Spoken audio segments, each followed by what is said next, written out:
Hello everyone and welcome to my channel RPG Retro Reviews. I'm Captain Courageous and I review old school modules and games, reveal fascinating trivia, and do my best to give them a fun and informative analysis.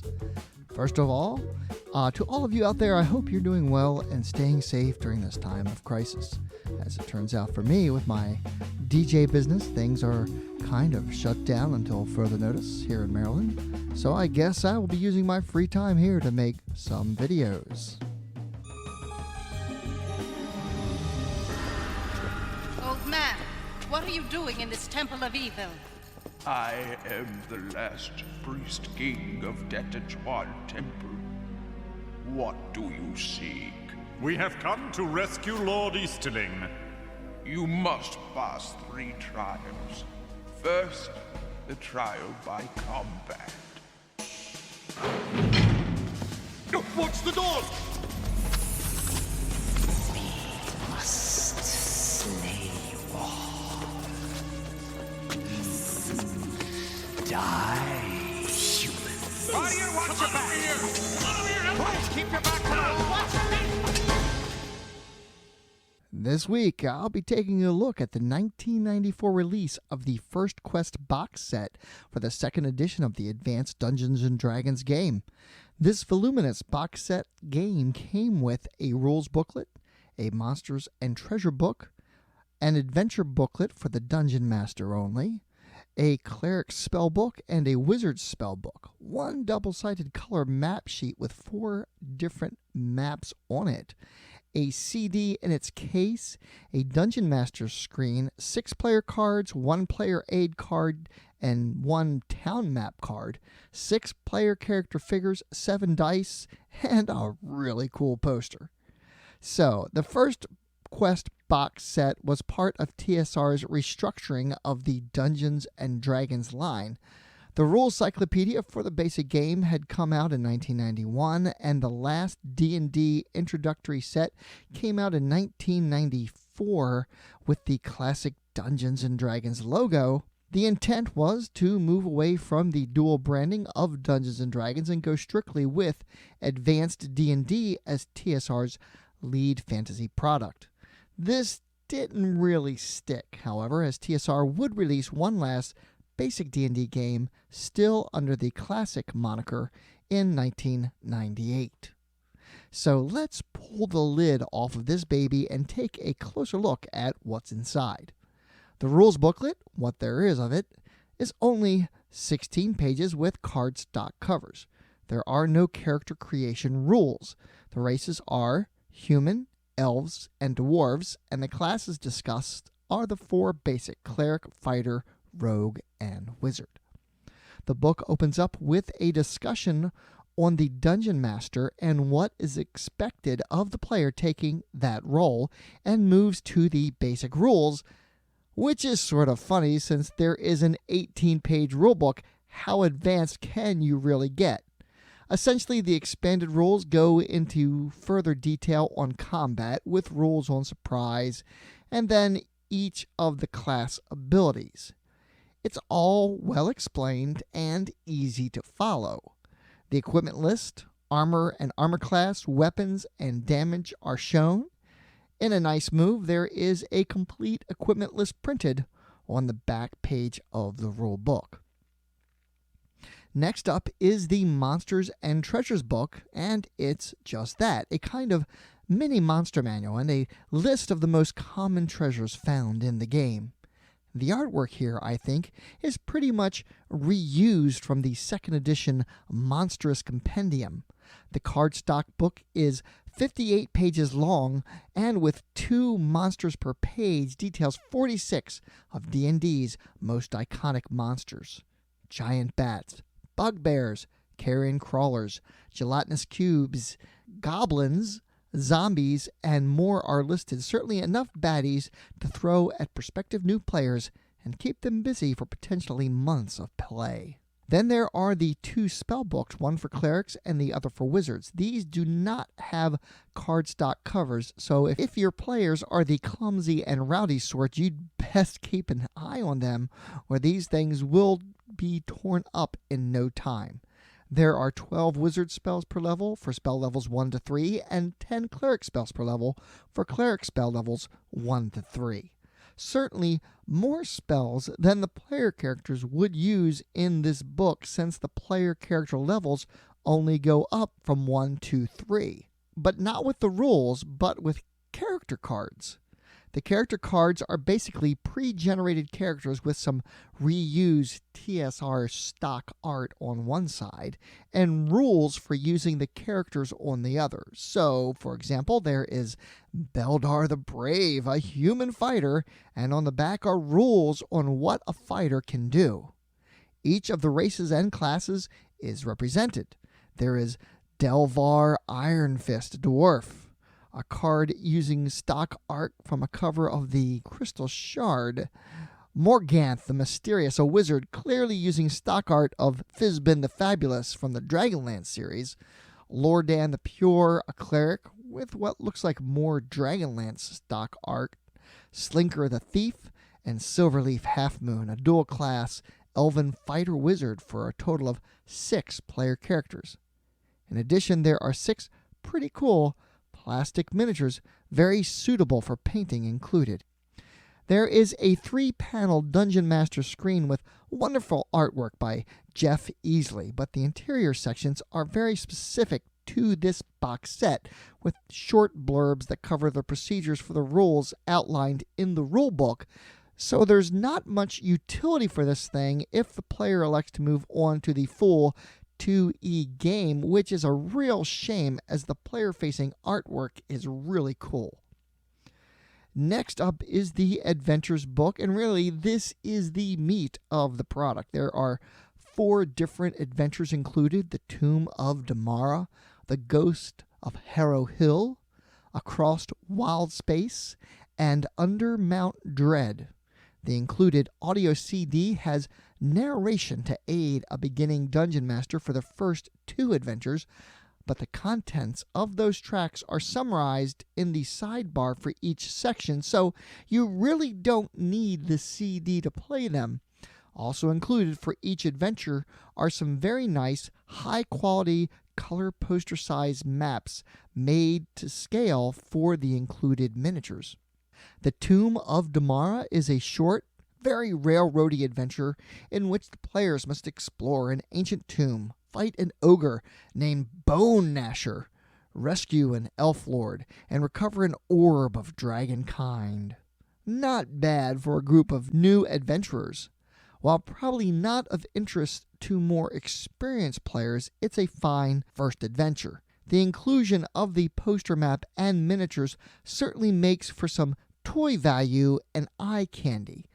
I had to laugh at this one as the voice of the ogre on the CD sounds like the wrestler Macho Man Randy Savage.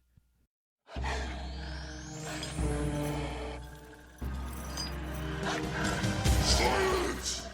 Who dares disturb Bone Gnasher the Ogre's den of death and destruction?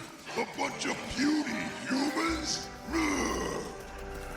Watch out for the wolves! Go here! Destroy them, Predator! Devour them, Crusher! Rip them to pieces! It's chow time!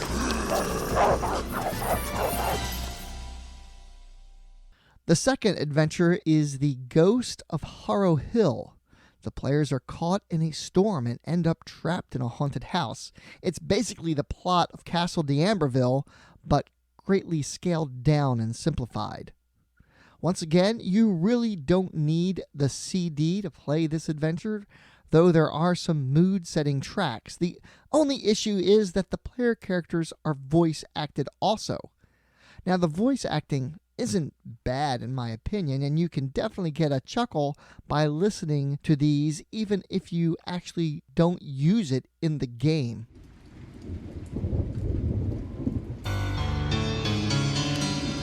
This must have been the living room. Observe this portrait. Wouldn't want to run into him on a dark and stormy night. I don't much like running into him here, and especially don't like the way his eyes follow me around this room.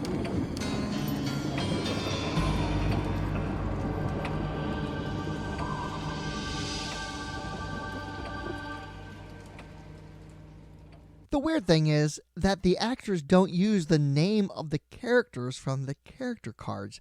They just call each other fighter or thief or cleric. I suspect that the names of the characters were created late in the development of the product, long after the CD had been recorded.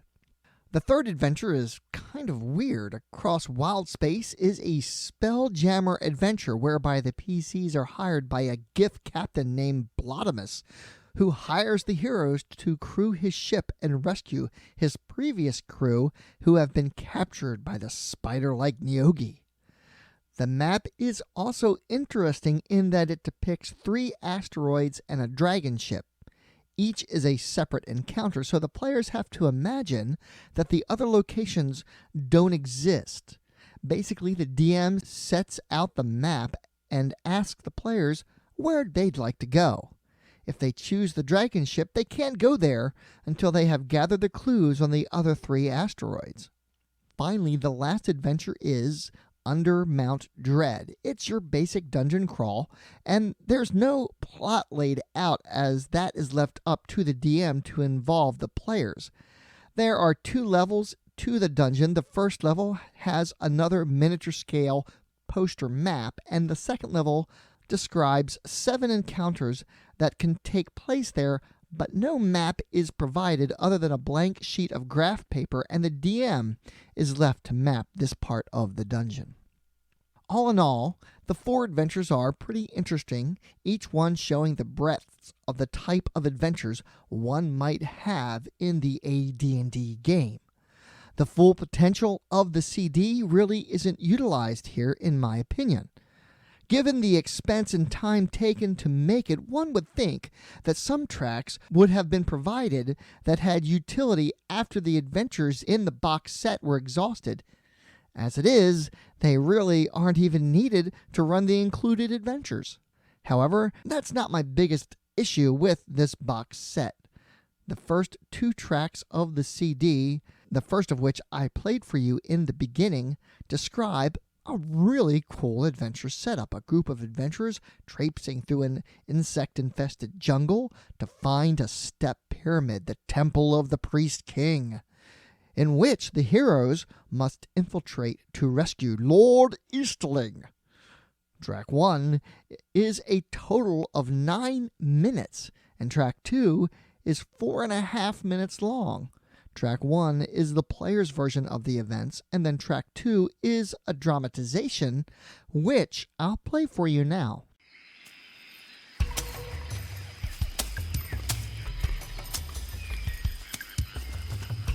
Ow! I hate bugs. That's just because you can't kill them with your sword, fighter. You're swatting just as much as I am, thief. Fighter, thief, take this ointment and rub it upon your limbs. The insects will bother you no more. I sense that right now we aren't far from the prying eyes of reptilian watchmen. Aye, the wizard speaks true. If we're to save Lord Easterling, we must be stealthy. Behold, the Temple of the Lizard King. I don't see any way inside. We'll have to climb the stairs to the top.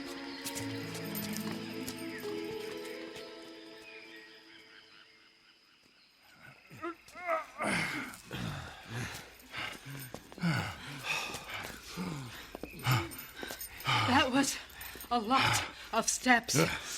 I hope it was worth it. Actually, wizard, I thought it felt kind of good to stretch my legs with a short Right. climb. You would, fighter. All right, stand aside. I'll see what's in there. You know it. There's a pit leading straight back down. Can you tell how deep it is? There's no way of knowing, but it's deep. Hey, wizard, do you think it's magical? Maybe we can all just step onto it and float down. Oh, I wouldn't try. You go first, thief. I'll drop a torch down and test the depth. Good idea, cleric. Thank you.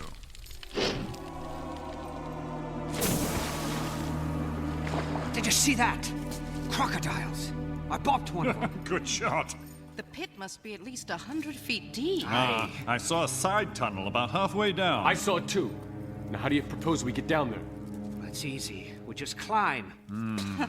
Perhaps you have the skill to cling to the sides of the pit, thief. But the rest of us, I'm afraid, would end up as crocodile crudité. All right then, wizard. Just for you, a rope.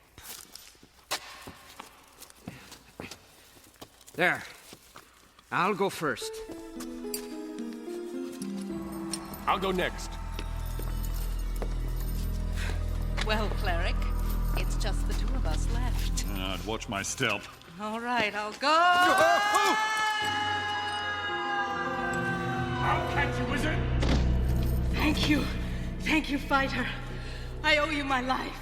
I think I'll tie an extra rope around myself. The fighter might not be able to catch twice.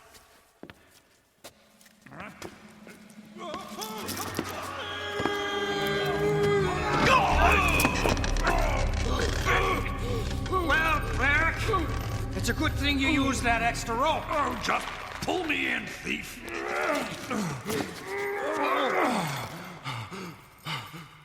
I see a light down the tunnel. Come on, let's go.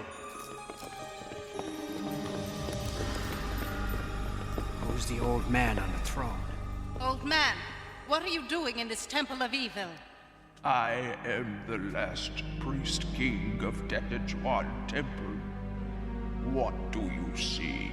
We have come to rescue Lord Easterling. You must pass 3 trials.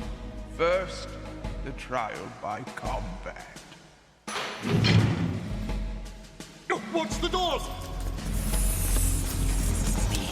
Must slay you all. Die. Warrior, watch your back! Come on over here! Hey, keep your back to the wall! Watch your back! Look out! Wizard! Anything could happen next. The AD&D game is only limited by your imagination. The next track begins with the adventure of Damara's tomb. Stop your CD player and read the basic rules in the rule book. Oh, and don't worry about our heroes. I'm sure that they will defeat the lizard men and rescue Lord Easterling. At least, I hope so.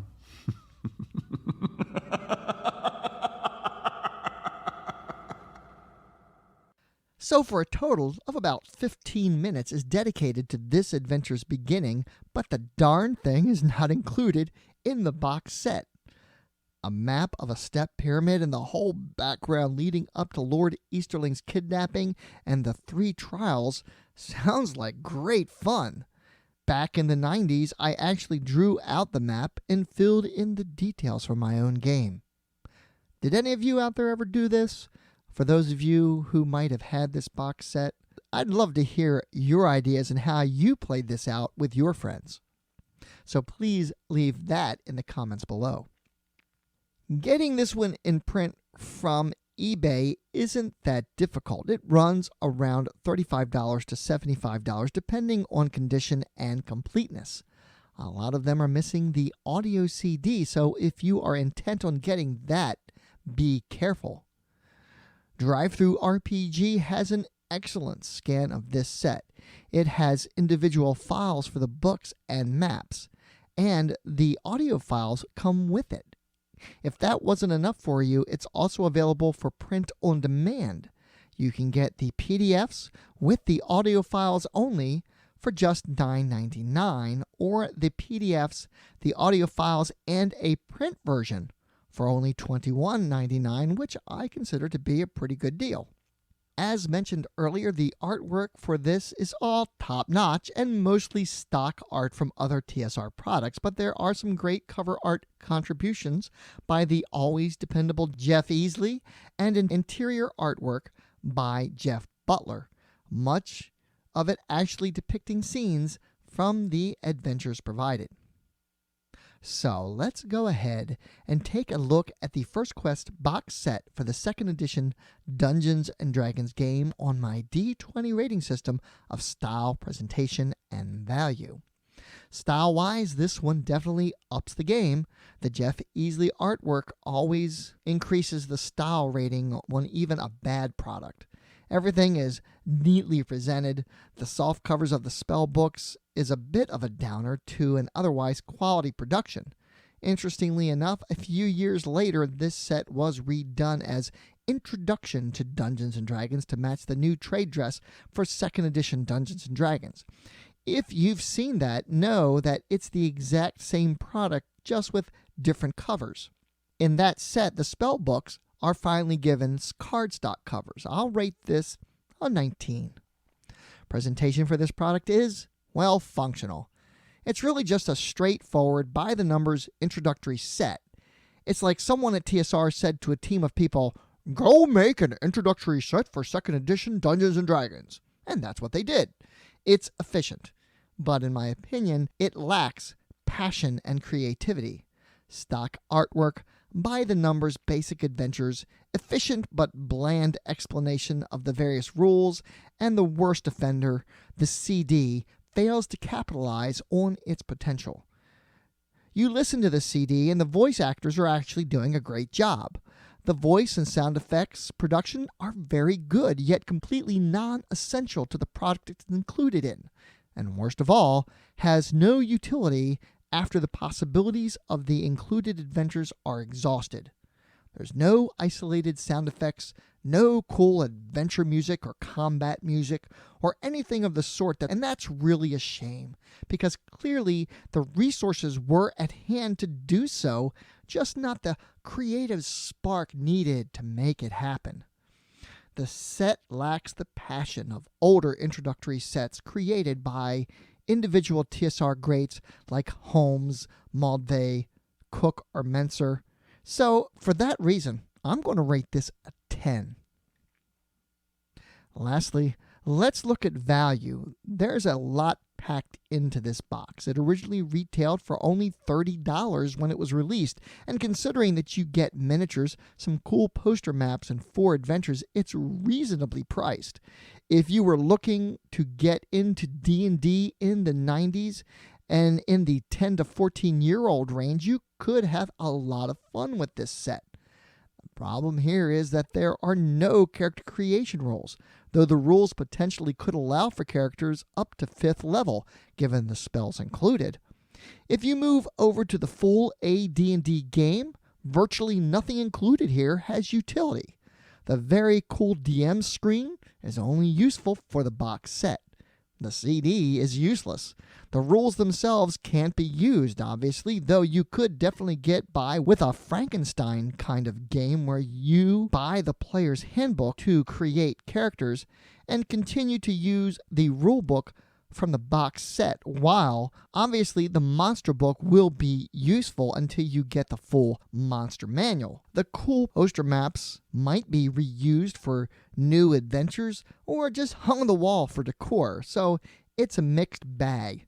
However, this is a novelty, and for that reason, some might be interested in owning this, so getting this now isn't a big deal if you get the PDFs for only $9.99. You could absolutely use those files to make some cool virtual maps for a virtual tabletop like Fantasy Grounds and Roll20. So I'll rate this set a 13. That brings my overall rating for the 2nd edition First Quest box set to a 14. Good. I'd also like to take a moment to talk about the included poster map with the actual cover from Kingdom of Karamikos on it, blown up for a full-size poster with the word Mystara on it. It's actually pretty cool, and I really do love this poster. I've literally had it hanging in my game room, carefully preserved in a poster frame for about 20 years. Thank you all so much for watching. I hope you found this video informative and useful. My DJ business has pretty much been brought to non-existence due to the pandemic, so you will certainly see a big spike in content over the next several weeks, as I'm basically working from home at this point. Just to let everyone know that the links that I have in my videos descriptions are affiliate links, so you can definitely help out the channel by using those if you decide that you'd like to make a purchase based on something that I've recommended. I would really appreciate that a lot. Thank you in advance. Also, I'd like to make a really big shout out to my Patreons who've been very generous by supporting me. Finally, please subscribe and click the little bell so you can get notifications when I upload more content. Like, comment, and share. Join the RPG Retro Review Facebook group and consider supporting the channel by becoming a Patreon. As always, my friends, may your D20 roll true and game on.